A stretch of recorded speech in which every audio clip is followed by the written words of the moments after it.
I'm your host, Pastor Teresa McCurry, and Christian Networking Entrepreneurs is an outreach of New Beginnings Ministries.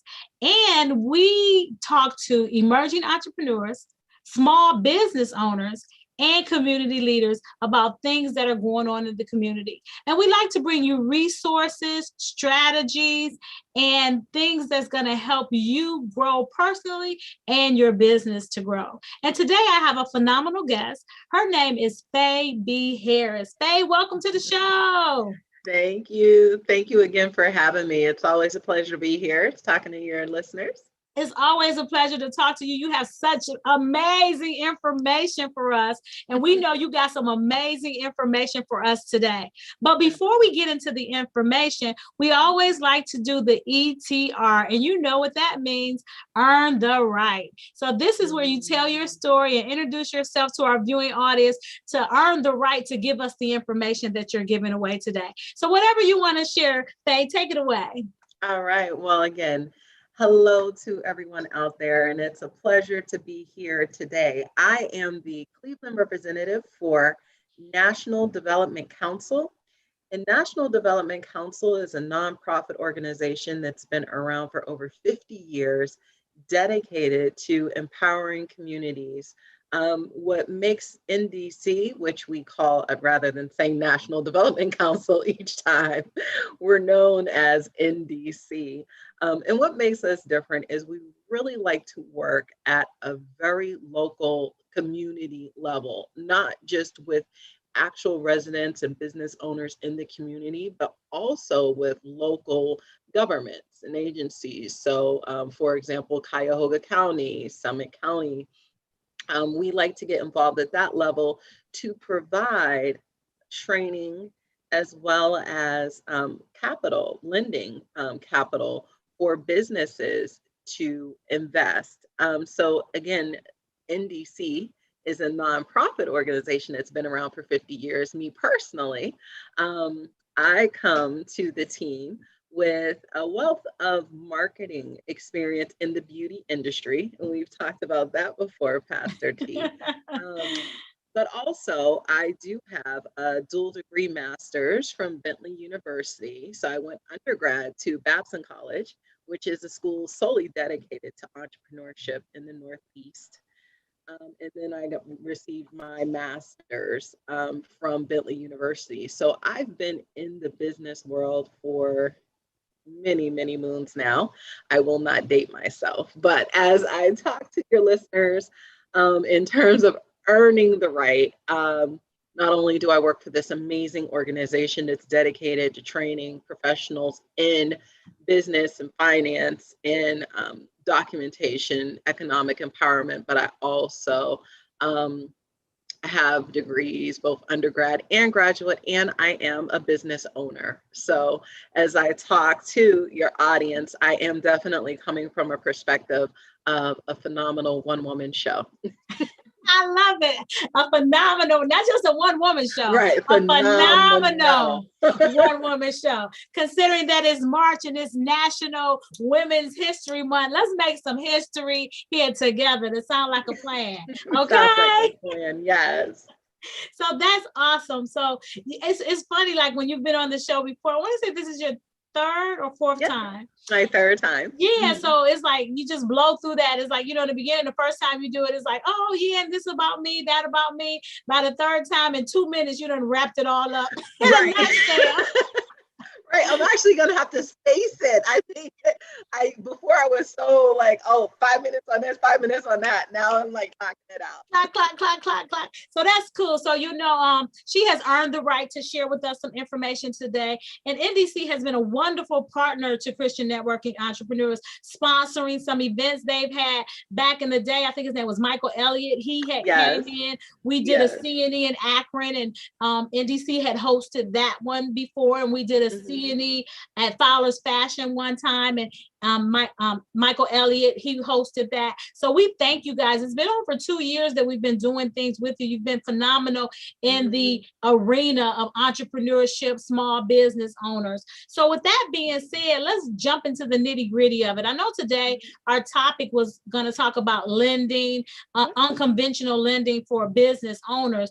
But the pressing thing that is going on right now is these Paycheck Protection Program loans. Right. So I want to get some clarity on this Paycheck Protection Program loans. First of all, tell our viewing audience what it is and who can apply for it. Well, thanks. And as it's known as PPP, like you said, Paycheck Protection Program, first launched almost a year ago with the onset of COVID. We're a year into this pandemic, and I think we've all become accustomed to this new normal. But when this pandemic first hit, the government's response was very swift with PPP, and at that time, it was really directed to businesses that had a number of employees, and generally large, as the headlines showed, larger businesses that had hundreds of employees in multiple locations ended up taking advantage of this program. And it's called the Paycheck Protection Program because it is just that. It was designed as an ultra low cost loan program at 1% interest rate for corporations to basically get money to pay payroll. Because once COVID hit, it was nothing but restrictions and lockdown and quarantine, and no one was moving. No one was really patronizing businesses. And it was somewhat of a crisis because without revenue, businesses can't pay employees. And so what we saw, unemployment shot up. And basically, the phase take on it is the PPP program was introduced as a microcosm of unemployment, if you want to think about it that way, rather than have everyone hit unemployment rolls requesting unemployment insurance because they're not being paid from businesses. The government did the PPP program and basically gave businesses the money to keep their employees on payroll. And so that way, and we all saw how it played out. It did relatively work, even though unemployment did spike up significantly. Without the PPP program, it would have been even more dramatic. So basically, businesses were able to apply for PPP by demonstrating that they had a payroll. You needed to show what you paid your W-2 employees via different IRS forms. And I don't want to, I believe it's the 140 and the 141, but basically businesses that were able to demonstrate that they had a payroll were able to qualify for an amount to cover that payroll. Now, where it got a little dicey, and we saw the headlines about people really taking advantage of this program and all the fraud and things of that nature, is the program was designed to be 100% forgivable if it was in fact used for payroll and or payroll related expenses. Okay, so that did cover health care that the employer would pay for the employee. Hey, I lost your image. You're gone. Yeah, I saw. Okay, sometimes my camera acts kind of funny. That's cool, but let's Sure. pause and unpack something real quick. So Sure. when you did that, the whole unemployment loan piece, Yep. and the PPP was created to create a balance with that because unemployment was inundated with all of these requests for unemployment, and it took some people like 4 months to get an unemployment check.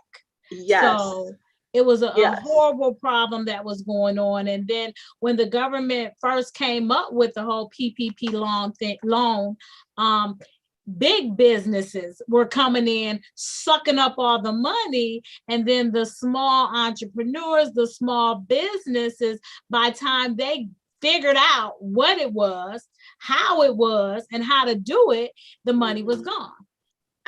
Absolutely, absolutely. And so you're right. It was designed to basically, pay people for not working since we had all these government imposed restrictions in terms of how we could move.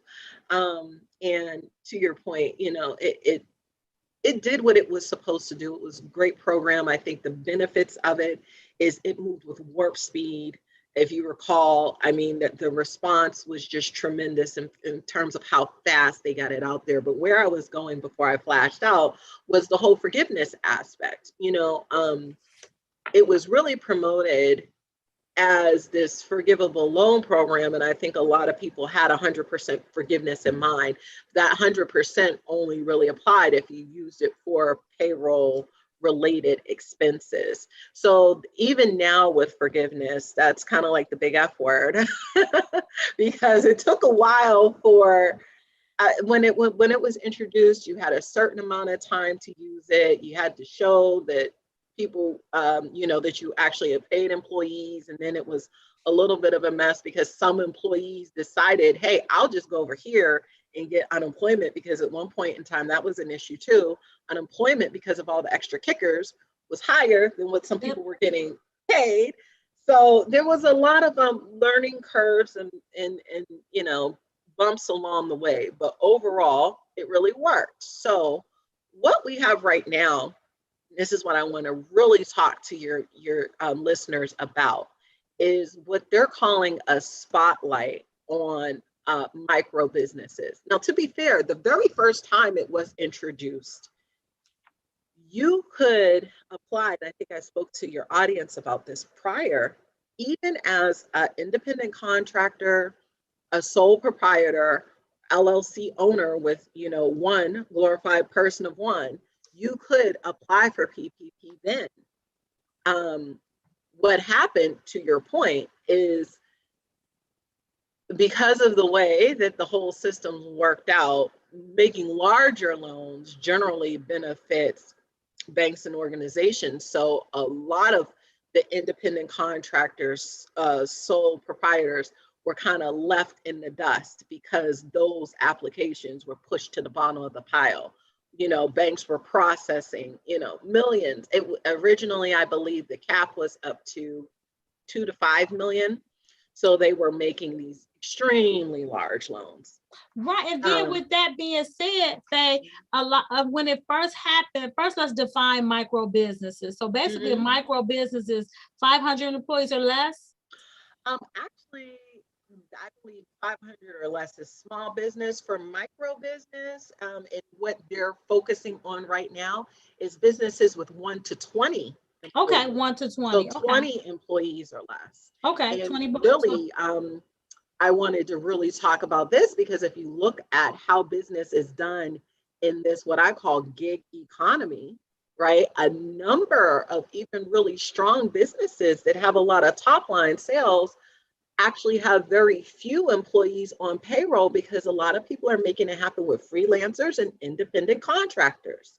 And I think that what's going on is now, the government's realizing that a little later in the game, that the way that small business is really working in America is oftentimes you have the owner, right? And then their family who probably isn't even on a payroll, but they're getting things done through the gig economy, through Fiverr, through Upwork, through all these contract payments. And unfortunately, those payments to freelancers did not qualify as payments to workers like they were part-time or full-time. So that's where there was a huge disconnect. And I think they heard that feedback. And now from February 25th through March 10th, there's a spotlight being placed on businesses with fewer than 20 employees. So 1 to 20 employees. That includes, sole proprietors, independent contractors, which is even a little bit different than an LLC with only an owner. Basically, the way that I like to explain it is if you filed a Schedule C, you can use that to apply for PPP. And when I was here previously, we talked a lot about the importance of documenting your business. Paperwork. We talked about the importance of that EIN. So now's where it all comes full circle. Even if your side hustle, you have been documenting on your taxes with an EIN, via Schedule C is generally how you do it. If you're just a one-person show, you can use your Schedule C to apply for PPP. And what you would do is originally under the first iteration, they had you look at line 31 on Schedule C, which was basically your net, your gross after your expenses. Line 31 was like it. Okay, so you would look at line 31, take that number, divide it by 12 and get a monthly amount, and then you could qualify for 2.5 times that monthly amount. So for example, I'll give numbers. So let's say on Schedule C, you line 31, you have to show a profit.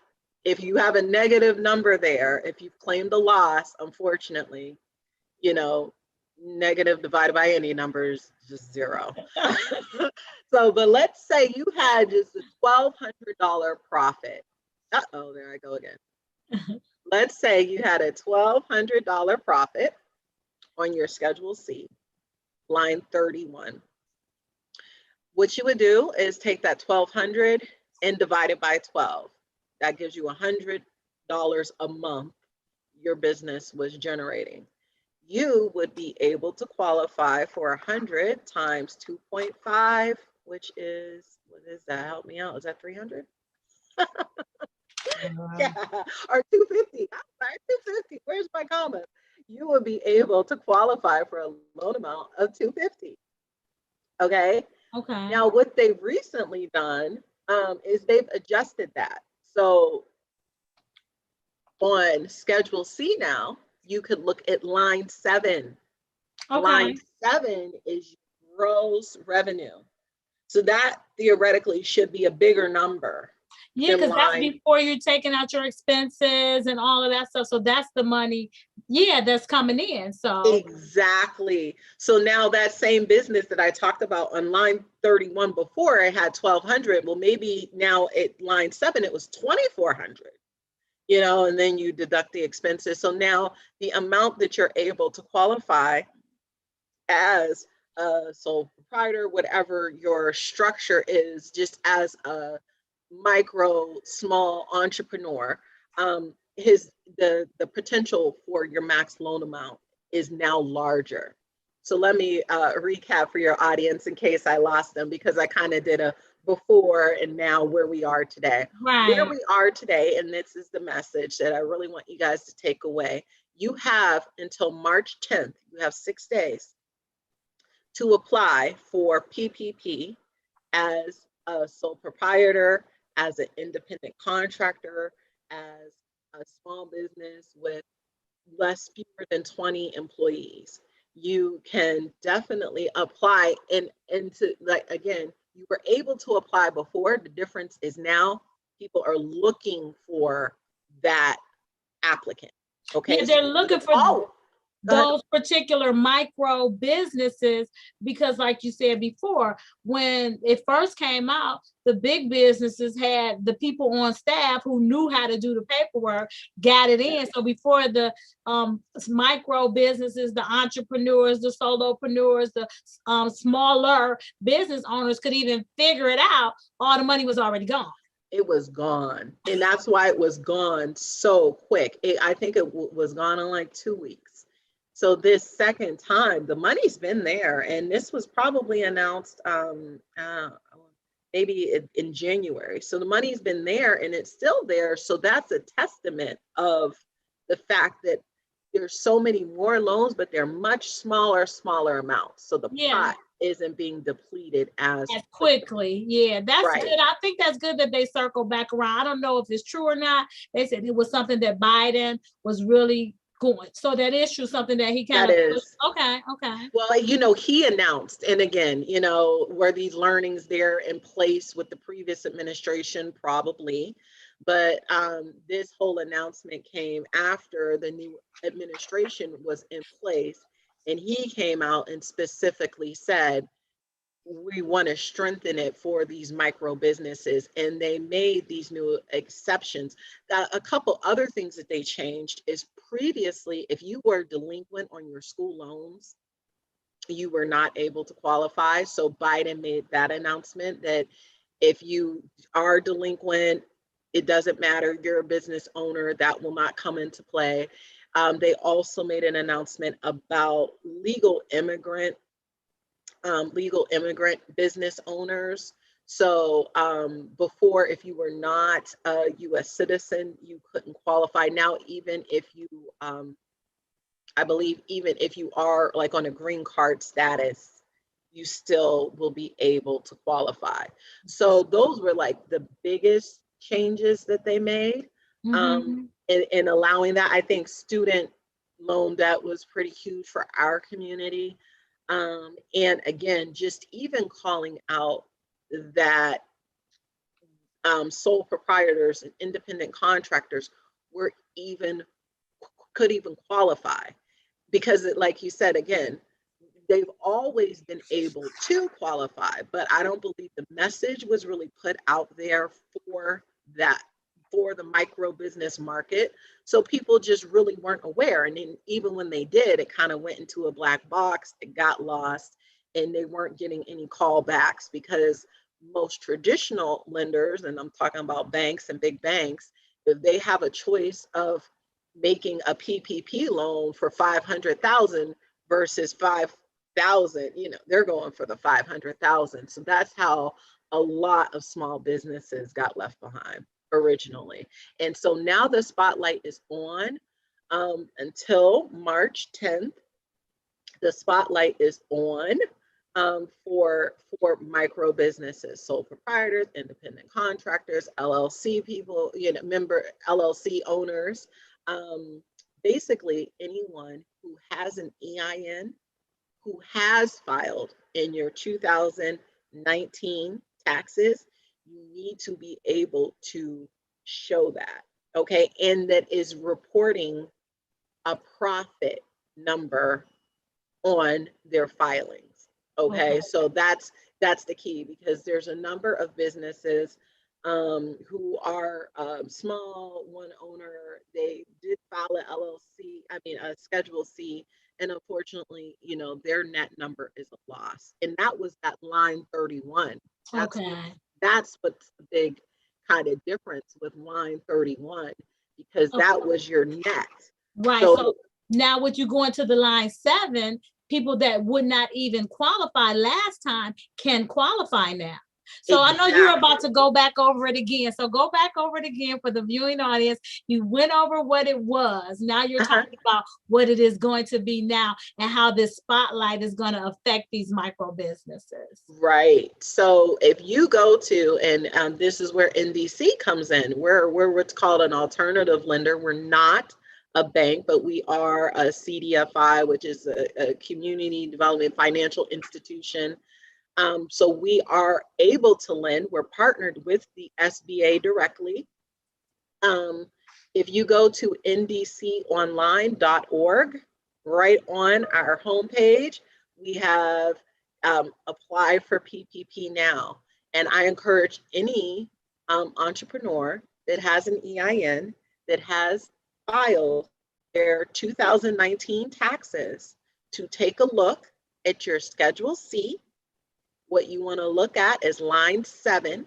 That's your gross revenue. So now, if your business literally made sales, any amount of sales on that line 7, that's going to determine what your loan amount would be. So you want to look at line 7 and divide that number by 12. And whatever that amount is, line 7 divided by 12, You can multiply that by 2.5, and that will be your loan amount that you can now qualify. And that is what's different, because previously you had to look at line 31, way down at the bottom after all this stuff is taken out. And unfortunately, in some instances, that number could be negative. Right. And if that was the case, you weren't able to get anything. So now it's based on gross revenue. That's awesome. That's good. I mean, I know the micro businesses, solopreneurs. I don't think will it apply to a parallelpreneur, somebody that has a job and is working on the side. Absolutely, it really does. And it's again about how you're filing your taxes, yeah. and generally, because and I know from experience, if you're freelancing on the side and you're reporting that even under your social, generally I believe they put it on as Schedule C. They do, because it wasn't part of your W-2 earnings, yeah. Right? As long as you have a Schedule C, so basically, long as you have the paperwork to prove it, then you can do it. But if you don't have the paperwork to prove it, you can't do it. Absolutely. So this goes back to what we've been talking about these past few times, of the importance of paperwork. And, whether you go to an accountant and have it prepared, or you get TurboTax or H&R Block or any of these software programs, which I would strongly encourage a number of solo entrepreneurs of really small businesses to take a look at, because they really guide you through the process really well without paying a lot of extra, but, again, it's never too early to start with a certified accountant, because they bring a lot to the table in terms of the deductions that you're able to take. So regardless, file your taxes. As long as your taxes are filed, as long as they're filed correctly, you should be able to try to get something. And, this just really, to me, underscores, the big issue in our Black and Brown communities about how we often get left behind. This program is 100% forgivable if used for payroll. Even if it wasn't, it was a 1%. That's interest, like almost free. And that's the next thing I want you to talk about. Talk about how it can be 100% forgivable, and then how you might have to pay it back if you don't do certain things at a 1% rate. So come on. Right. Yeah. So my thoughts are, and we have a loan officers who can answer your questions in depth, but for solo entrepreneurs, the independent contractors, it's assumed that it's assumed that you're paying from your profit, which is why you were able to use line 31 as your basis before. In order for it to be forgiven, I believe you'll have to demonstrate that it was used for business expenses. And this is what's coming out now. So that means no Range Rovers, no Saks Fifth Avenue trips, no property purchases. Depending on how you do it, that's why you want to get an accountant. You need to show that it's used for business. But that could business expense, that could be advertising, inventory, even software, business expenses. And now that's on this small micro level. What's written in the guidelines as it stood, originally, was payroll or payroll related expenses. It was 100% forgivable. Then you could even, if you used it for rent or what have you, depending on the class of expense, I think they like 75% of it was forgivable.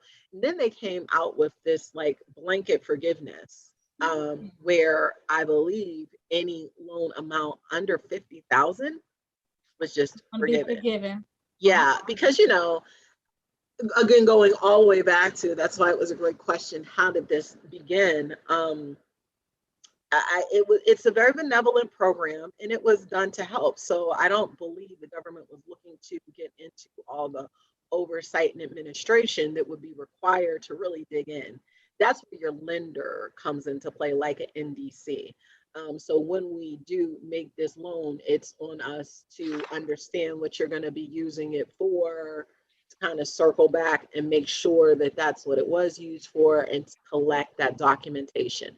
Now, what I do know is this second time around, because there was some blatant misuse in the first round, they are looking a lot more at documentation, in terms of, you know, has your business, does your business really exist? I guess in round one, people were using EI business show companies that really hadn't really booked anything. They were doing a lot of funny business.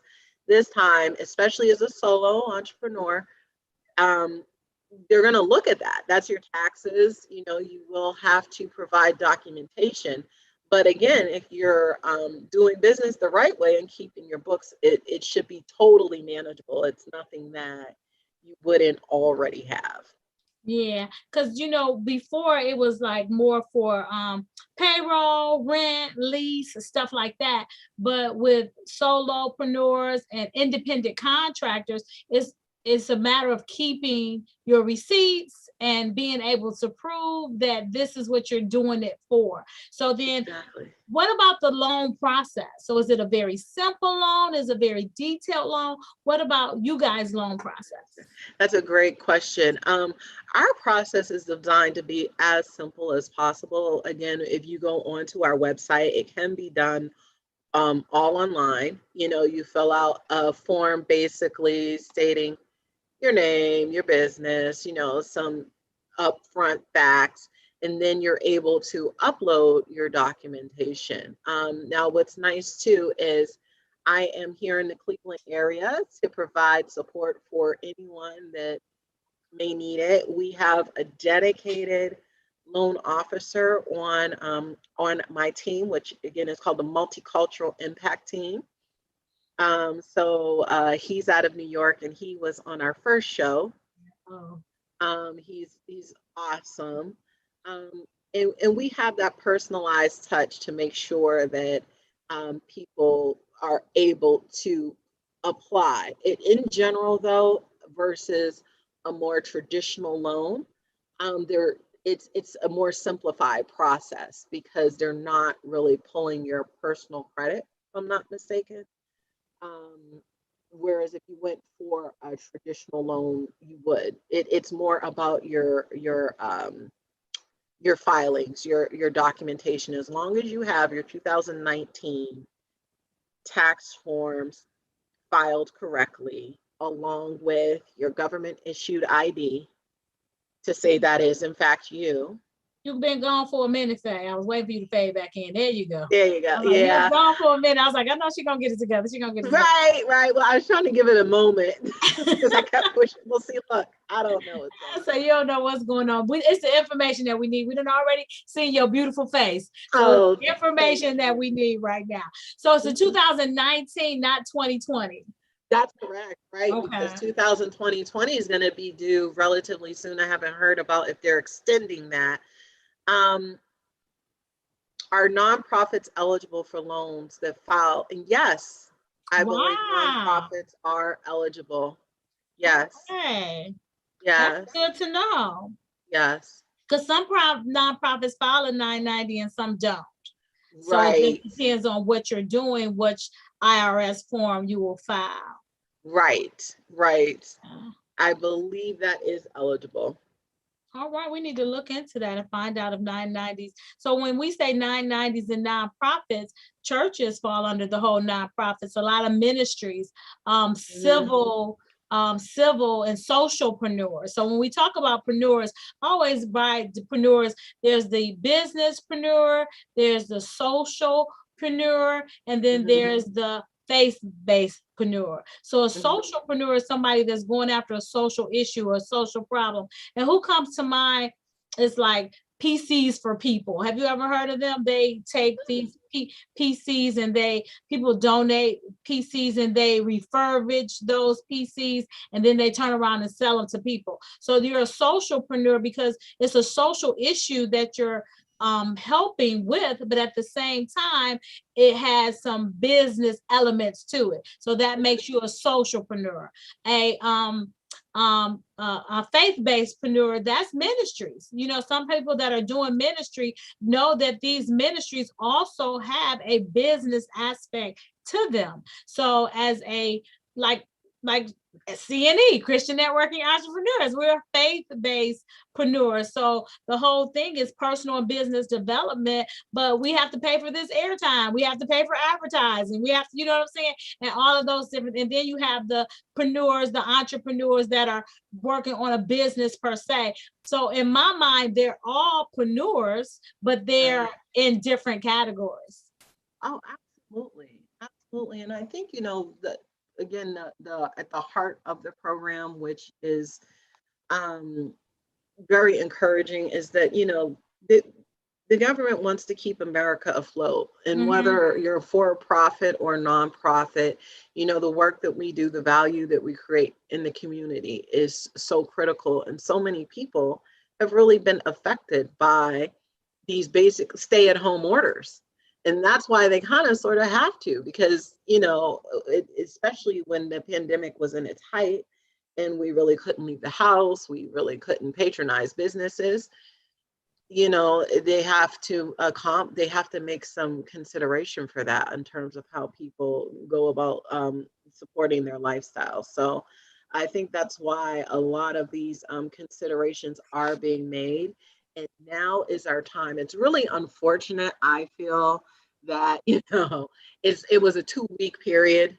And by the way, I believe the total program, I'm going to try to be here for a little bit more. The total program, I believe, is scheduled to close at the end of March 31st.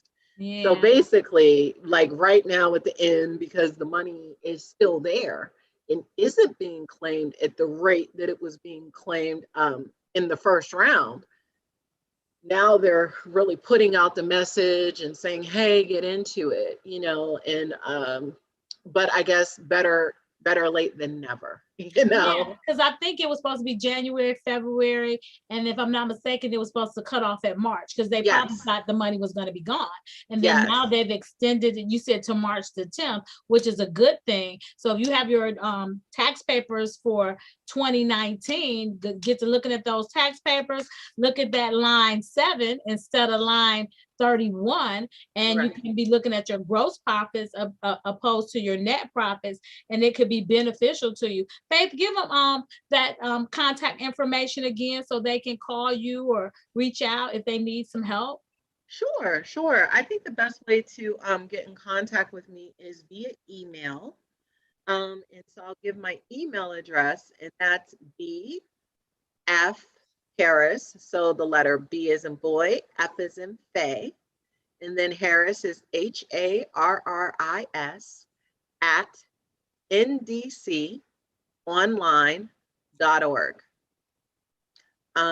That's the best way. Also, I can give out my business number is 216-370-7655. If you want to just give me a call for any specific questions. Again, that's 216-370-7655. This is great information and it's so timely for today. And I'm hoping that if you know somebody that is a solopreneur or independent contractor that needs some assistance, this PPP loan program will be beneficial to. Please share this broadcast with them so they can have this information. It's very time sensitive. So like they said, we only got a few more days. Absolutely. And, I just want to say, because we were talking amongst the team about why people aren't going at it the way that they did the first round. I think that there's a few different factors, we've learned how to adjust and how to make it happen. We're almost a year into it. So people have moved on and are doing what they need to do. So maybe the need is not as great or not perceived to be as great. But what I want to say is like this is an unprecedented opportunity. It really is. And whenever people hear loan, they get nervous. Um, but basically, if in terms of running your business and obtaining capital, obtaining money to push your business, this is like almost as good as it gets at this 1%. I mean, you can say that again because it's funny. It's like when you're in business and you need the money, sometimes lenders won't lend you money when you need the money. It's almost like they want to lend you the money when you don't need the money, right? Absolutely. So if you can get this money as a cushion, I don't see why you would not. Absolutely. And again, like we discussed, it's not the same kind of conversation to your point about credit worthiness, how much or what you're doing. It's simply, are you really a valid business? Have you been telling us that you're in business? Because if you have via your tax documents, then guess what? You qualify. And this is not common. It's very unprecedented. It's very uncommon in the capital access space. So regardless, I would just say go for it. And then as we talked about with forgiveness, you do want to ensure that you are using this money for a business expense and it's not for, the latest hairstyle or the latest fashions or a new ride. You want to put it back in your business. And that just makes sense because that will help you generate more income. But even in the event that you're concerned that you won't be able to make forgiveness, it's ultra low at 1%. And there's a high likelihood, and this is just Faye talking, okay? If we look at what happened the first time when they issued blanket forgiveness for loans under a certain amount. I mean, most solo entrepreneurs, we're talking loans of $1,000, $500, $1,500. It's all going to depend on what your individual numbers are, but this could be a very small amount. And, if I was a betting woman, I would say that when it's all said and done, it makes a lot more sense to just issue blanket forgiveness than it does to run the cost of that human capital of, chasing people down and going through the whole rigmarole. So I really want to encourage anyone who could potentially qualify to just go for it. Go for it because this could be a shot in the arm for your business, even if you feel that you don't particularly need it, which I'm not sure what entrepreneur would. There's always something to spend on. If it's more marketing, more products, expanding your line, just your website, like whatever it is, I'm sure you can find a way to use it to your benefit. And I want us, the Black and Brown community, to benefit from these types of programs because undoubtedly big businesses on Main Street have really, really, really maximized and made out with these programs. They really have. And as an entrepreneur, as an independent contractor, you're going to be spending the money anyway. So why not spend that money opposed to your own money? So that's where it totally makes sense to me. It's like, if I'm going to spend money anyway, and let's say I got a $10,000 loan. So then I get the $10,000 loan, I set it to the side. I'm going to be spending money anyway. And then that's when whoever does your books is going to reconcile your books. If I'm not mistaken, you can spend the money on improvements for yourself. You can spend the money on training, on development. All of that is work-related stuff. Like they said, your website, new logo design, business cards, anything that's going to help you present your business better is forgivable. So, and then even for some strange reason, you would have to pay it back. 1% is unheard of. Absolutely. Yeah, it really, really really is. Well, actually, and let me just put in a little plug. The one program that I know that could give this PPP a run for its money, but it is slightly different, is an NDC program.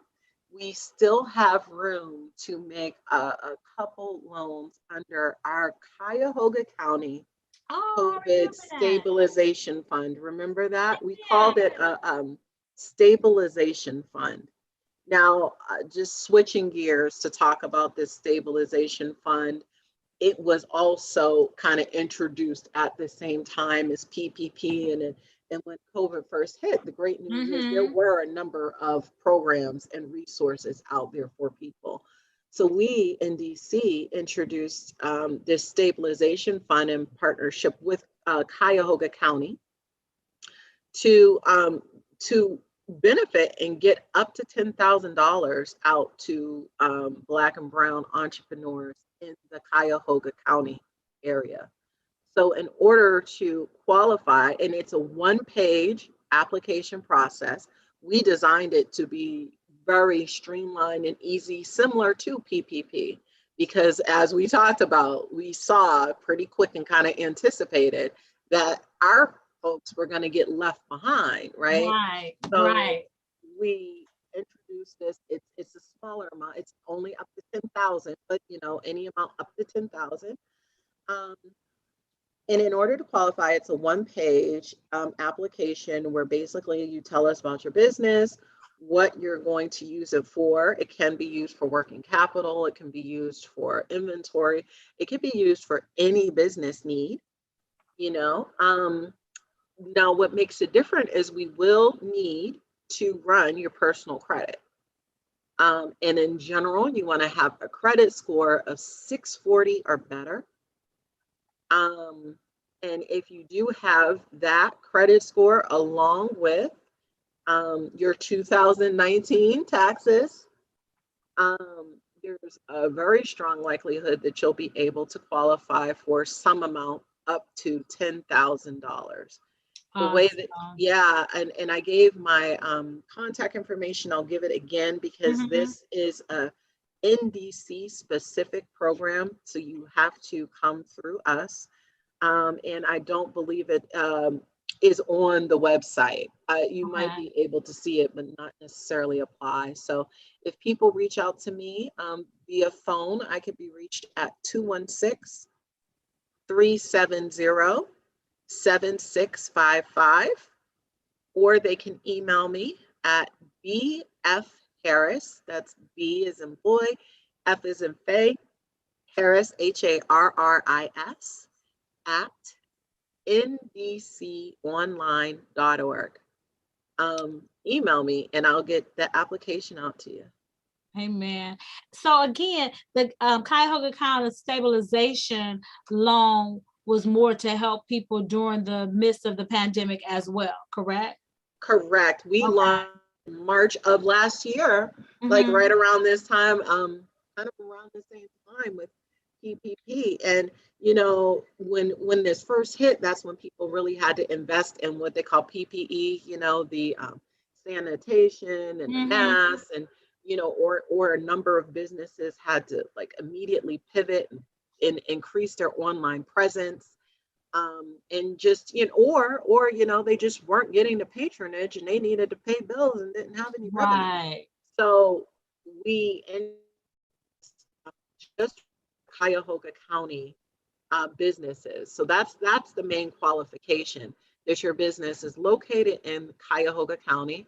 I believe it had to be in existence, prior to COVID. So at that Right. point, that's like 2 years now.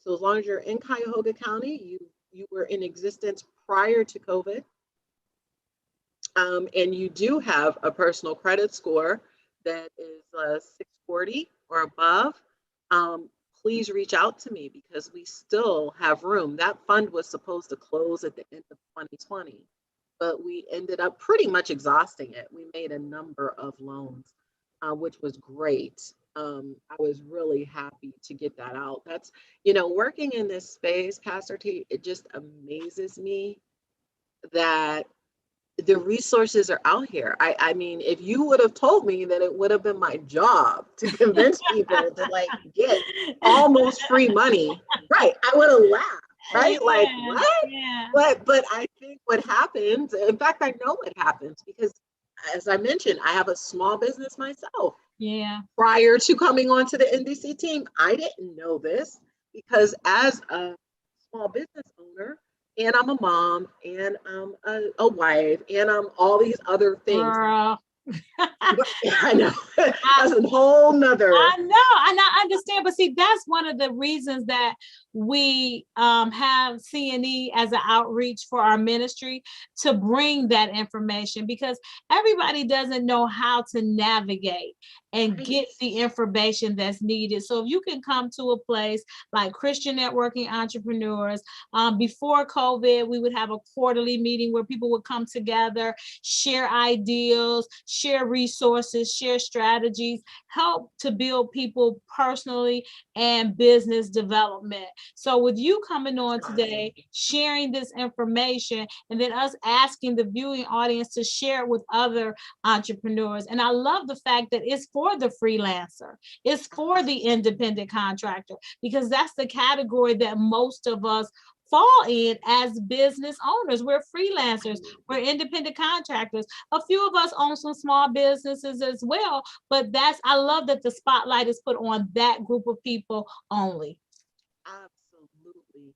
And where I was going with that is you talked about it, even listening to this, kudos to your audience. They're making that time to get that information. But that was just what was underscored for me personally, is that, things are out there. It's just a matter of dedicating some time to go find it, to make yourself aware of it, and you do need to put forth that effort to do something outside of the day-to-day grind of the business, of the family, of the relationship, of all that you have going on in order to do it. But once you do, it can benefit you tremendously.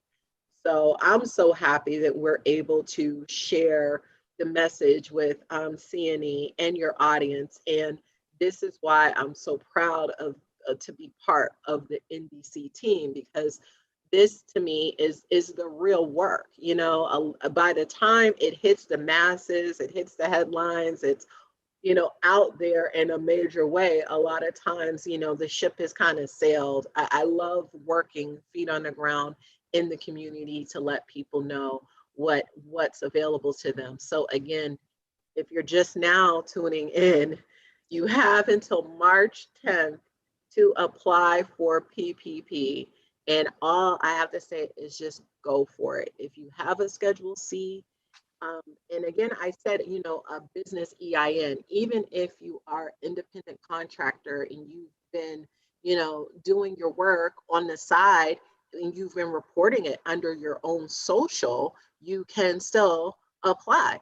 It's that Schedule C. There may be one other IRS form, but if you have that form, generally you use an accountant.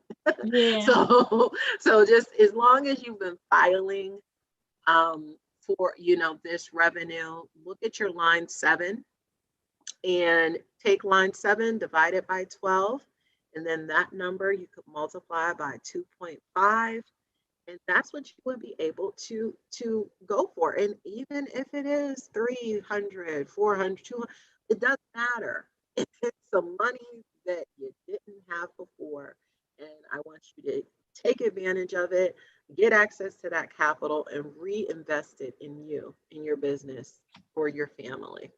Yeah, so thank you so much, Faith, for being here and being on our show for today. And for the viewing audience, I know a lot of times you just seen my face and I just been sitting here smiling and you heard the talking going forward, but you didn't see her. There she goes. She's back I again. tried. So we had a little technical difficulty today, but that did not stop us from getting this information out to you guys. So today we talked about the PPP loans and the spotlight that has been shined on independent contractors and solopreneurs and freelancers. So like Faith said, go for it. the money is available, go for it. Even if you have filed with your social security number, you can still go for it. So you can just give us our closing remarks for today, Faye. All right. Thanks again. Yeah, for the closing remarks, I just want to make sure that everyone again has the website to apply uh, through NDC. NDC, we've been doing this for over 50 years. We are directly affiliated with SBA, the Small Business Administration, who is running this program. So we're an awesome lender to work with. And then you'll have myself as well as our loan officer, and we won't leave you hanging. If you apply with us, we'll let you know where you are, and we're available if you have any questions. So please go to ndconline.org. That's Nancy David Charlie, ndconline.org. As soon as you get to the home page, we have a big flashing thing that says apply for PPP here. But if you just want to even skip that part, you could do ndconline.org/PPP, and that'll take you directly to the form. Okay, if you want to get in contact with me and ask me any further questions about PPP, our Cuyahoga County Stabilization Fund, or just about small business financing in general, we make loans 365 days a year, 366 on leap years. So we have programs. And even if you're not eligible right now, that's what makes us different. We have partnerships with organizations like CNE or Urban League or President's Council or Collaboration Station, a number of organizations here in Cleveland, and we can connect you with people who can help you with your business plan, who can help you with your forecast, who can mentor you to get you to a point where you are able to get that capital. That's what we want to do. We want to get your business capital to grow. So if you want to contact me, I can be reached at 216-370-7655. Again, that's 216-370-7655. Or you can email me at bfharris@ndconline.org. Again, B for Bashima, F for Faye, Harris, HARRIS @ndconline.org. And I'm looking forward to hearing from you. Good. Thank you so much, Faye, for being a sponsor of the CNE for this year for 4 of our shows. We appreciate that. And we love the information that you come and share with our viewing audience just to help us with our intellectual capital as it relates to finances, as it relates to business, capital, and all of those things. You have shared some wonderful information, and we appreciate that. We look forward to a future working together. Absolutely. And thank you, the viewing audience, for tuning in. Thank you for tuning in for this session of CNE, Christian Networking Entrepreneurs, where we introduce emerging entrepreneurs, small business owners, and community leaders, help share resources, strategies, and tips, tricks, and testimonies to help us grow our business. And not just grow our business, they share for personal development and business development.